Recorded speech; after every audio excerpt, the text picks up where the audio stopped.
Hi everyone, it's Robin with Bouquet Florist and Beautiful Flowers in Vancouver, Canada. I have another video tutorial for you today on what is probably our most requested video topic, which is cascading bouquets. And we've kind of hemmed and hawed over this topic for a while because cascading bouquets are generally more challenging than the typical round hand-tied bridal bouquet that we show you. They're more difficult to do. So we weren't sure how to present a video that would be suitable for DIY. So in the end, we decided to show you two different methods. One of the methods is definitely a lot simpler than the other, but I still wanted to show you the more complicated way because I think it's good to have tools in your toolbox because sometimes they can help you solve problems that you never thought you'd have until you encounter them. And it's also just good to know because the method I'm going to show you today is that more complicated way. And it might also explain to you how some of those very complicated bouquets you see in bridal magazines where the flowers are, it's just a ginormous bouquet and the flowers are pointing in every single direction, how those bouquets can come together. So the method I'm going to show you today is a combination of hand-tied and hand-wired. So the hand-tied part refers to the fact that most of the flowers in this bouquet are going to be kept with their natural stems, which is what we've done for most of the bouquets we've done up to this point, and it's what I'd say most florists do with a round hand-tied bouquet. The hand-wired part refers to the fact that some of the flowers are going to be cut off of their natural stems, and the stems are going to be replaced by taped wire. And the reason we do this, and the type of bouquet we're going to make today, there's going to be elements that are going to point down. And the only way you can do that with certain flowers, some flowers are flexible, but certain flowers like roses is to wire the stem because that's the only way you get that flexibility to get the flower to point in the direction you want. So that's kind of the first reason why this method is not very DIY friendly. Taping and wiring isn't too difficult, but it's incredibly time consuming. So when you're doing your own wedding flowers, time is not on your side. It's never on your side. Even when you're a professional, it always seems to take longer than you think. So just really quickly, I'm going to talk about the other method that I'm going to post a tutorial for you later. It involves using a bouquet holder, and I find a lot of people are familiar with this if they know anything about flower arranging. And the nice thing about this is you don't have to wire. The only time you'd wire is a flower that has a short stem naturally, but for the most part, it's just cutting flowers short and sticking it in the foam. We will do a tutorial on this next time. There is still technique and method involved that you need to know to have a good experience using this. But overall, the reason this is more recommended is it takes less time. But again, like I said, we'll get into that in the other video, and for now we'll focus on the hand-tied, hand-wired bouquet. Like we do in our other videos, I'm going to do a quick overview of the flowers we're going to use, and some of these we have seen many times before, starting with roses, and I use these a lot, and a lot of florists do. One of the more common wedding flowers, a very good choice for DIY work, work really well in a cascading bouquet. So some I'm going to leave natural, and to use them I'm going to take the leaves off just like you would with any other kind of bouquet, take off the thorns, and some of them I'm going to wire, and that's because I want some of these to be in the middle of the bouquet or the cascading part that points down. So that's roses. We've got spray roses as well, very similar to roses in how in the prep you take the lower leaves off. Sometimes they have thorns, sometimes they don't. I might wire some of these, I might not. I'm going to see how I feel about that, but that's another good DIY option. We have two kinds of orchids, and they're going to have a different function in the bouquet. So I've got the larger, more showy Cymbidium orchids, and these are beautiful. They tend to be more costly per stem than the cheaper or less expensive Dendrobium orchids, and to use these, regardless of where in the bouquet they are, they have to be wired because, as you can see, they grow very short stems on a longer stalk. So these are cut off and wired individually, and they're going to be spread out throughout the bouquet. The less expensive orchids I referenced were our Dendrobium orchids, and these are fantastic and very commonly used in the cascading part of the bouquet. You're going to see this in a lot of photos, especially with more traditional bouquets. And these I have wired because the stems are somewhat flexible, but I think they'll snap if they're pushed too far. So I've wired them so I can put a little bend in it, so they will give us that really nice cascading element at the bottom. And then we have Lisianthus, which is, we've used this before. It's a fantastic choice for wedding flowers, good for corsages, boutonnieres, bouquets, centerpieces. They're very versatile. This particular variety is very branched, not all are. So, you know, if you've watched our other videos, you can cut those into 2 branches. And for some of the branches, I've cut them quite a bit shorter because I'm going to wire them like I've done with this one. So we can also put this into the cascading part of the bouquet, use it in the lower half. It gives us many more options for movement. So I think I've covered all of the flowers we're going to use. We're going to jump really quickly into the supplies and the greens, and then we're going to get started. One thing I forgot to mention in the earlier segment when we covered the flowers is how to wire the individual blooms. So this tutorial is going to be long enough without going into those kinds of details. So to save time, I've left that part out, but we've covered those topics or most of the wiring techniques in other videos. So to help you guys out, in the description of this tutorial, I've included links to those other videos where we've covered wiring techniques. So we've covered most of them. I think Cymbidium we have, roses we have, but if there's something that's not there, you can leave a comment in the comment section, but also a lot of the wiring techniques can be applied to different kinds of flowers. So even if there isn't one that's exactly for the kind of flower you're looking to wire, there's only about 4 or 5 different ways to do it. And you can usually figure it out based on the type of flower it is. But like I said, just ask me in the comment section. I can help you guys out if you've got a specific question about wiring. So to go into the fillers and greens really quickly, we've got a few different types and they all kind of serve a different function. So for the cascading portion, we have this beautiful Italian ruscus. And if you can get your hands on Italian ruscus, you'll appreciate it. It's a very versatile green. It can be used for a lot of things, very commonly used in the cascade portion of a bouquet, along with the dendrobium orchids. They look really good together. Again, if you look up photos of cascading bouquets, traditionally they're a very common pairing. For bulk, we've got Israeli ruscus, which is the tall one. Now the leaves on this one go nearly to the bottom and I've taken most of them off. That's part of the prep and that takes time. I'd say for a bouquet like this, it takes about 40 minutes just to prep the stuff, just before you even start putting it together.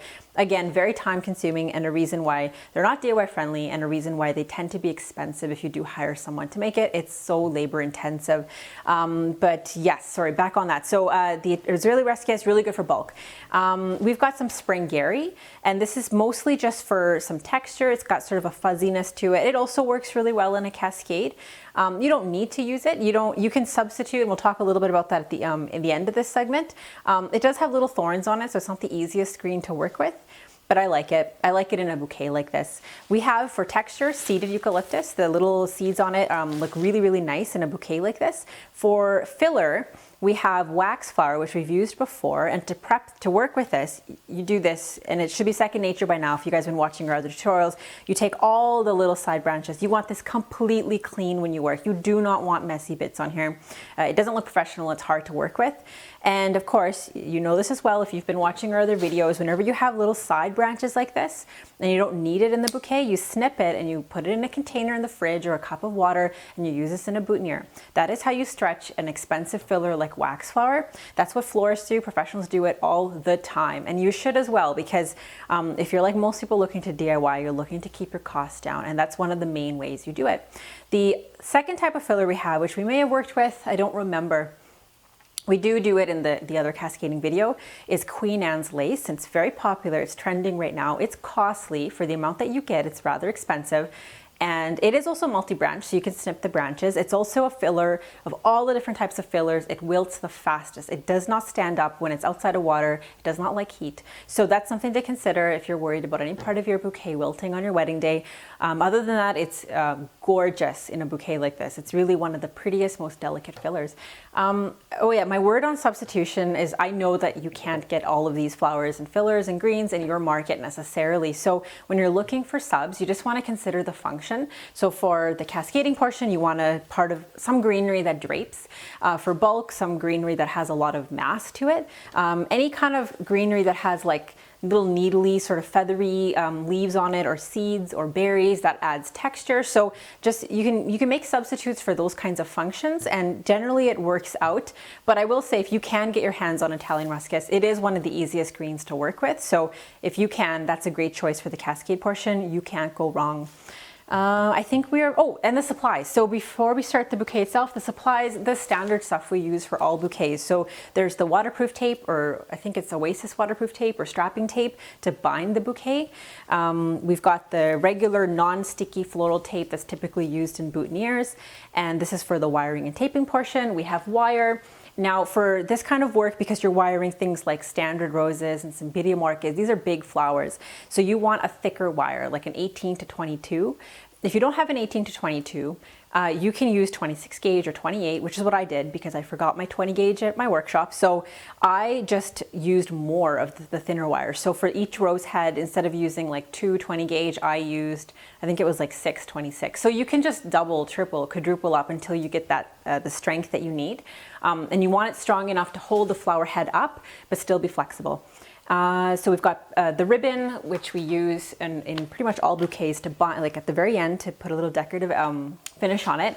We've got the little short pins that we use to stick in through the ribbon to hold it to the bouquet handle. I think I got it all. Oh, the floral snips, really good floral snips. If you're doing any amount of DIY flower arranging, they'll come in handy for sure. Good clean cuts are really important for hydration. And because we're making a bouquet, where parts of the bouquet are going to be fresh flowers, but they are not going to touch the water because they're going to be wired. So like this Cymbidium is an example. The natural stem ends here. This is all fake wire and stem. When you put this in water, it doesn't drink. So there is no water source for this flower. I always spray with Crown and Glory or Finishing Touch. There's a number of different brands, and this is sort of like a waxy sealant, and it's not going to preserve your flowers forever, but it slows down the wilting process. And sometimes those few hours are everything on a wedding day. So if you're considering doing this professionally, buy a jug of this. You're gonna use it, I can guarantee you, and it makes a difference in how long the flowers will look fresh. So I think I got it all. If anything comes up while I'm working, I'll go over it and I'll remind you guys of any supply that I didn't cover. Oh, there is one thing. I don't have it here because I'm not gonna, this is just a practice bouquet for the video. But if you're doing this for an actual wedding, don't forget you need a vase to put this in. I find that's the one thing couples or brides that are planning their own wedding flowers always forget. You need a vase to put your finished bouquet in. You need to keep it hydrated. We'll talk a little bit about storage and transportation at the end of the video, but I think we're ready to get started. I have everything prepped and ready to go, and you know, if you watch my other videos, I'm a stickler for that. So be sure that before you start, everything is stripped of leaves.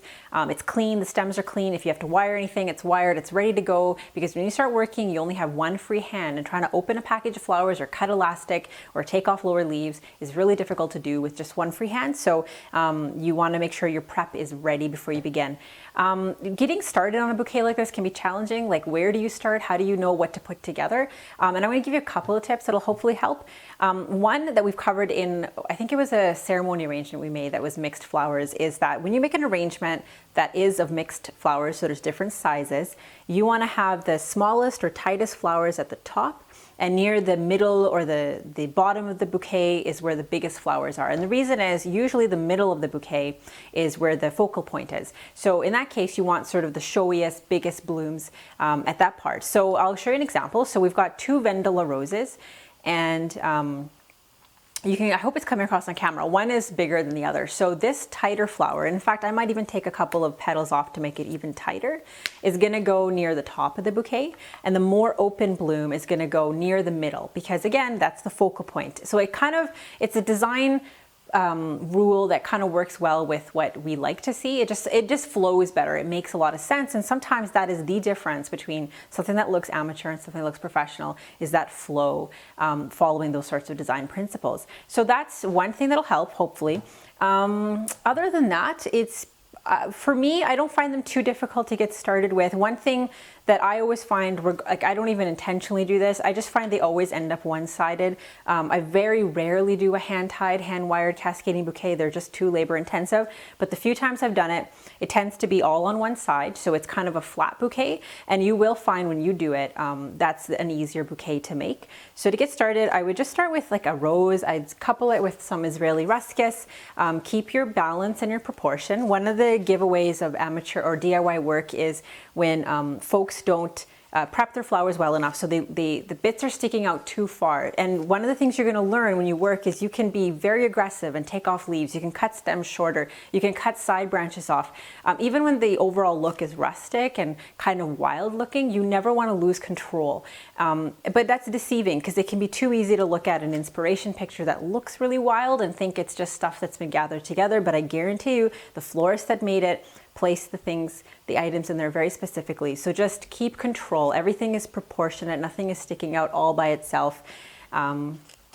It all goes together. So we've got this. We'll put a little bit of, I had some wax here. We'll put a little bit of wax in front of it. maybe down here. We'll just start adding in some stray roses. We hold a bouquet like this. We hold it a little lower. We want it to be a little bit loose. And we, yeah, that's pretty good. And we start pretty much at the same level. And as we move down, we start putting flowers lower and lower down. So the Cymbidium would move down. And that's what starts giving us a shape to the bouquet. And it's very hard to do this without looking at it, and I'm really struggling with this. I always work in front of a mirror for a bouquet like this. I find that it's pretty much impossible to see how things are blending just by looking down on it. But I think it's coming out okay. I would put in something like, I said I had everything prepped, but I missed this Lysianthus. And I put in something like this. This is a really good example of something that I've seen this done where people don't realize that it's out of proportion to the rest of the bouquet. So you want to watch that. You want to make sure that even if there's like a bud at the top, the bud is beautiful at the top. And then you can see the open flower is a little bit lower down. That works really well. That works a lot better. So that's basically what I'm going to do. I'm just going to start filling this in. This is a very time-consuming bouquet. So I'm going to do most of the work off camera. And when we get back together, the top, maybe half or third will be done, and we will be ready to start putting in the wired elements. So I've completed the top half of the bouquet. We're ready to start working on the cascading portion. But if you weren't gonna make a cascading part to this bouquet, this would be a great place to stop. It's finished, it looks really nice. You could just bind it. I mentioned earlier about the fact that it's one-sided. So you can see when I turn it to the side, the flowers are all on one side. If I were to do this for a wedding, I would bulk this up with a bit more greenery just so it didn't look so flat. But there's nothing wrong with making the flowers all face one way. It's actually a more economical way to make a bouquet. And I think it's easier. If you're not used to handling flowers, it's easier to just put all of the focal point on one side. But like I said, this naturally tends to happen when I make a hand-tied cascading bouquet. So it's not even really intentional. So we've finished the top half and we're ready to start putting in elements that are going to be wired. So just like I did before, I'm going to skip a lot of this and work off camera because it takes a lot of time. But I'll show you a couple of examples. So I've got a wired rose here, and that's the kind of thing you can put sort of just facing down, maybe like here. It's completing the overall effect. It's adding some movement to the bouquet. The Cymbidium orchids are always wired, so we can start putting those in. I didn't wire any of my fillers. I found that the stems were flexible enough, so the wax and the Queen Anne's lace should be fine just as is. When we've kind of filled in this portion, we're gonna start adding in the parts that really point down. So I've got some ready to go just to show you.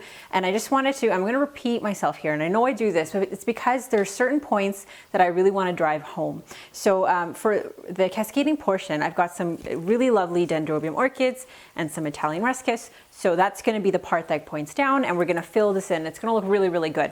But the part I wanted to point out and repeat myself on is that you want to be sure that when you're prepping flowers that you're prepping them so that it works with the overall size and look and balance of the bouquet. And by that I mean, like I mentioned earlier, one of the giveaways for DIY work is when things are not proportionate. So in the case of this dendrobium orchid, I cut it quite a bit shorter. So I actually, that's the bottom part of the stem. So if you're new to this, you might be tempted to use the entire stem. It's gonna feel wasteful if you cut this off, but it isn't wasteful. I'm gonna make, well, I'm not going to because this is just for the video, but if it was a real wedding, I would make boutonnieres out of this or corsages. So that will go to a use, and even if it didn't, my personal rule of thumb is never sacrifice design for economy, because if the cascading portion is way too long, and that's what would happen if it was much too long, is it looks unbalanced. And that's one of the first giveaways that the person who made the bouquet is not experienced. So just keep in mind, you can cut anything shorter. And I've done the same with this Italian ruscus. It was even longer than this, but I've cut down probably a good half of it. I've stripped the leaves off, and I would save them for boutonnieres, but don't ever feel like you have to use the entire stem the way it comes. Be ruthless, be aggressive, cut it down so the balance is always your priority. So hopefully that made sense. If you need some more clarification, just ask for it in the comments. But I'm gonna finish this bouquet off so we can see what the finished effect looks like. So I've finished adding in the cascading elements, and I'm quite happy with it. It's got a really good blend of textures and flowers from the top to the bottom. What else is there to say about something like this? So I'll turn it to the side again so you can see. If this was for a wedding, I would fill this in with more greenery. I'm on a little bit of a time crunch though, so I'm not going to do that today, but just know that that is an option. But for the most part, it's complete to me. For quantities used, you know, I didn't use a whole lot of any one thing. So I used what I would call a touch of wax, like maybe not even a tenth of one bunch. I used a couple of stems of Queen Anne's lace. I used, I think it was 4 to 5 ivory Vendela roses. I believe it's 1, 2, 3, looks like 3 Cymbidium orchids blooms. I've used 3 to 4 spray roses, and I think I've covered the flower part. For leaves, I've used, I think, 5 stems of Italian ruscus. I think I just used 2 of the Israeli. I could have used more. And a good part of 1 bunch of seeded eucalyptus. I did use a lot of the seeded euc and a little bit of the Sprengeri, but the seeded euc really came in handy for bulking it up, but also for part of that cascade as well. I am really tight on time today, unfortunately, and I'm really sorry about that. It's actually Halloween here in Vancouver, so we're trying to wrap this up before the trick-or-treaters come. So I'm not gonna bind it for you, but I will include a link in the description for the video that's gonna show you other videos where we have done that step, and it's exactly the same. You bind it with your one last round of your waterproof tape, and then you put a little bit of the ribbon on it and you secure it with the pins. So just a reminder, for a bouquet like this, you do bind it a little lower and the stems are more splayed out, and we've talked about that in other videos as well.